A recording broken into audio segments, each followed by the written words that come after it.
सातवां अध्याय। मैं मातंगी देवी का ध्यान करती हूँ। वे रतन में सिंहासन पर बैठकर पढ़ते हुए तोते का मधुर शब्द सुन रही हैं। उनके शरीर का वर्ण श्याम है। वे अपना एक पैर कमल पर रखे हुए हैं और मस्तक पर अर्धचंद्र धारण करती हैं। कल्हार पुष्पों की माला धारण किए हुए वीणा बजाती हैं। उनके अंग में कसी हुई चोली शोभा पा रही है। वे लाल रंग की साड़ी पहने हाथ में शंख में पात्र लिए हुए हैं। उनके बदन पर मधु का हल्का हल्का प्रभाव जान पड़ता है।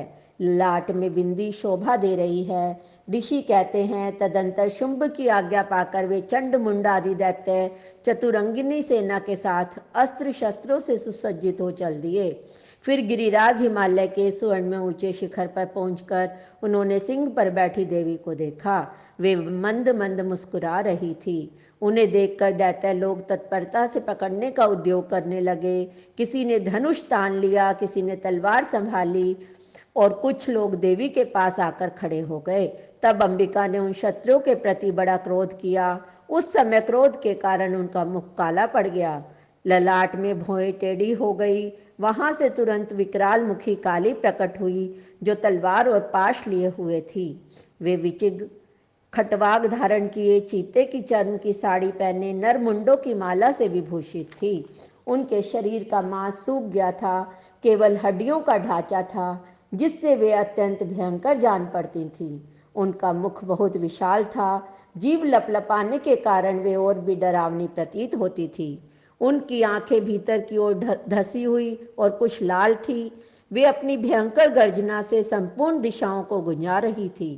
बड़े बड़े दैत्यों का वध करती हुई वे कालिका देवी बड़े वेग से दैत्यों की उस सेना पर टूट पड़ी और उन सबको भक्षण करने लगी।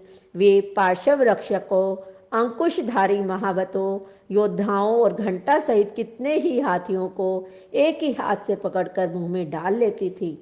इसी प्रकार घोड़े, रथ और सारथी के साथ रथी सैनिकों को मुंह में डालकर वे उन्हें बड़े भयानक रूप से चबा डालती थी।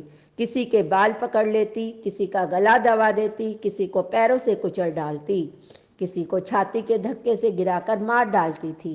वे असुरों के छोड़े हुए बड़े बड़े अस्त्र शस्त्र मुंह से पकड़ लेती और रोष में भरकर उनको दांतों से पीस डालती थी। काली ने बलवान एवं दुरात्मा दैत्यों की वह सारी सेना रोंद डाली, खा डाली और कितनों को मार भगाया। कोई तलवार के घाट उतारे गए, कोई खटवांग से पीटे गए और कितने ही असुर दांतों के अग्रभाग से कुचले जाकर मृत्यु को प्राप्त हुए। इस प्रकार देवी ने असुरों की उस सारी सेना को क्षण भर में मार गिराया। यह देख चंडून अत्यंत भयानक काली देवी की ओर दौड़ा। महादैत्य मुंड ने भी अत्यंत भयंकर बाणों की वर्षा से तथा हजारों बार चलाए हुए चक्रों से उस भयानक नेत्रों वाली देवी को आच्छादित कर दिया। वे अनेकों चक्र देवी के मुख में समाते हुए ऐसे जान पड़े मानो सूर्य के बहुतेरे मंडल बादलों के उदर में प्रवेश कर रहे हों।